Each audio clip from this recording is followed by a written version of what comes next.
welcome to Did You Hear That? A podcast presented to you by Pensacola Paranormal Research Group.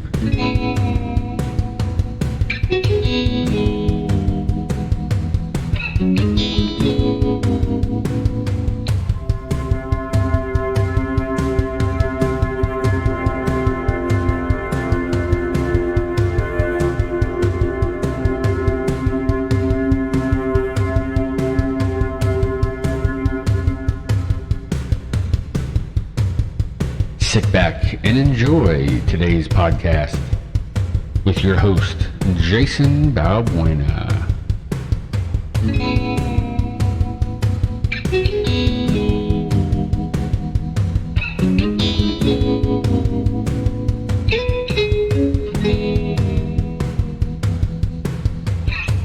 It's time to go on a ride. Did You Hear That? Is now live.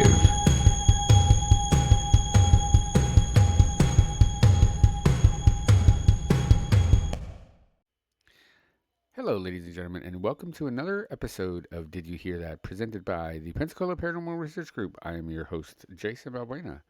And on this episode, we're going to get into the Pensacola Little Theater. This is another little haunt right here in town that is has a very long history in it. So let's get into this podcast today. So, the Pensacola Little Theater. The stage demands drama, but here in Pensacola, the drama started long before the curtain went up, when actors, dancers, and artists gathered to create a space of light. They often forgot to structure itself, who's consecrated to darkness. Welcome back to the City of Five Flags in Pensacola, Florida. Today, we're in the heart of downtown Pensacola at the Pensacola Cultural Center, home of the South's oldest community theater, the Pensacola Little Theater. The neoclassical building, now a hub of artistic energy, hides a gem in a chilling past. The Pensacola Little Theater was built in 1911 as the Escambia County Court of Record building, complete with a jail and, most disturbingly, gallows on the third floor. We'll investigate the two main resident spirits, the mournful specter of the last man hanged here, Hosea Poole, and a curious, playful ghost of a young girl who still watches the shows. The contrast between the building's current use and its original function is stark. In the 1990s, this historic structure was beautifully renovated and transformed into the Cultural Center, a space meant for positive and creative energy.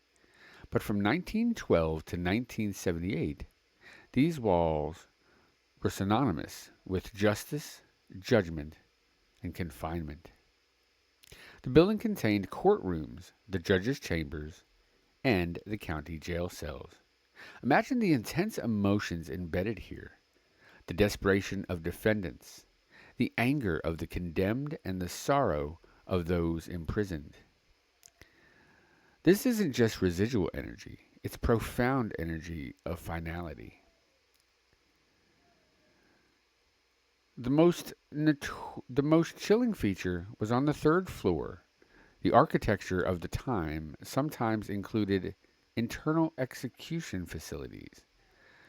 This courthouse had a built-in gallows. The rope was secured to an iron ring in the ceiling of the judge's chambers, and a trap door was in the floor of the adjacent execution room.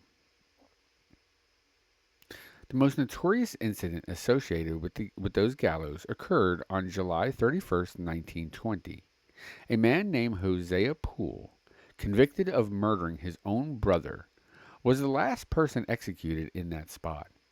The story is tragic and bloody, and according to those who work in the theater today, Poole never truly left. He is the building's resident dark shadow.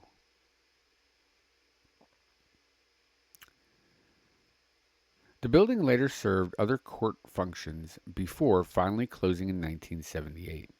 It sat abandoned until the late 80s, when the Little Theater took possession and began ambitious renovations to turn cells and courtrooms into rehearsal spaces and a state of the art auditorium. But when they stripped the walls, they didn't strip the memories. The spirit in the cultural center seems to be divided into two distinct groups: the former inmates and the playful bystanders. The most consistent and most intimidating male presence is believed to be the executed killer Hosea Poole. He primarily haunts the areas associated with his confinement and death, the upper floors and the rear of the auditorium. Staff and crew working late into the main theater have reported seeing a man in worn clothes with a gaunt face sitting silently in the back row of the main floor seats. In one notable incident, two staff members saw the man simultaneously.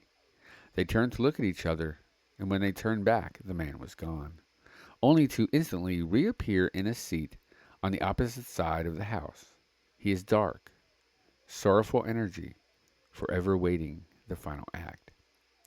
Beyond the visual sightings, his presence is manifested through a strange phenomenon: sudden localized pressure, a feeling like a hand is pushing on your shoulder, or heavy dragging footsteps heard in the corridors that were once jail walkways. He is a tragic, intimidating anchor to the past. Now, in sharp contrast to Poole's oppressive energy, is the spirit of a young, playful girl.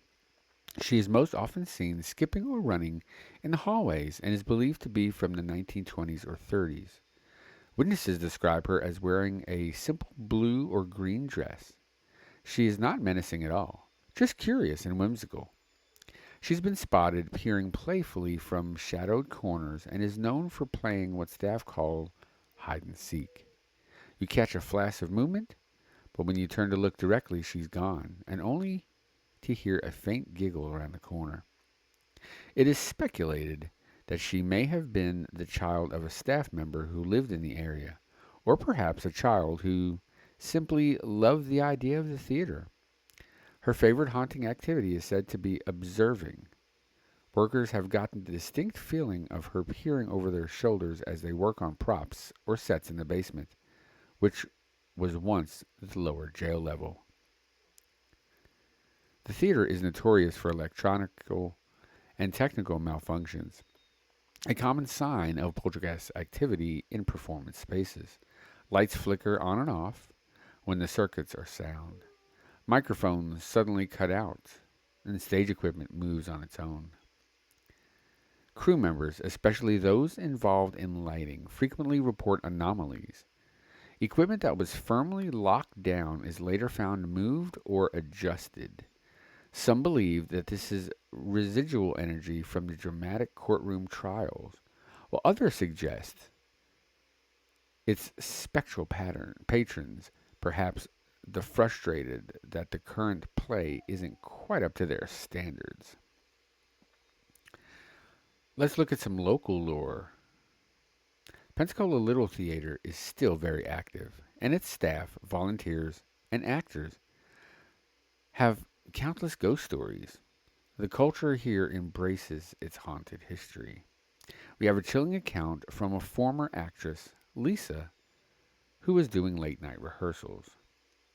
Lisa says that she was running lines for a dramatic scene on the main stage, completely alone in the auditorium. She got to her monologue about loss, and right in the middle of this monologue, she heard a man's voice whisper, very clearly right behind her, "Don't go." It wasn't a fellow actor, and it wasn't an echo. It was a mournful, gravelly voice. She bolted, but later she realized the line wasn't even in the script. It was a spontaneous plea from the spirit, maybe Hosea Poole, forever begging for a reprieve from his own ending. Another classic is the green room or backstage area. Actors report feeling cold spots or the feeling of being crowded even when they are alone. It's almost as if the spirits are drawn to energy of the performance, wanting one last bit of life before returning to their solitary vigil in the darkness of the old jail cells. The theatrical energy seems to feed their ability to manifest. The Pensacola Cultural Center is a unique haunting, a beautiful, vibrant space built upon a foundation of despair and final judgment. The lights on the stage may shine brightly, but they can't quite banish the darkness of the past. I'm sorry, folks. The spirits here are microcosm of the building's history. The sorrowful condemned man, a playful child who found comfort in the shadows, and a general air of or residual human intensity. The Pensacola Little Theater provides both drama on the stage and off. A reminder of stories of the dead continue long after their curtain call. So, the next time you take a seat for the show at the Pensacola Little Theater, look up in the shadows of the balcony or listen closely during a quiet moment of the play. You might hear a faint footstep of a man who never got there a second chance, or a delighted giggle of a child who only ever wanted to watch the show. On next week's episode, we're going to take a closer look at another haunt, but we're going to go to Tennessee for this next haunt. So I hope you enjoy the show this week and see you on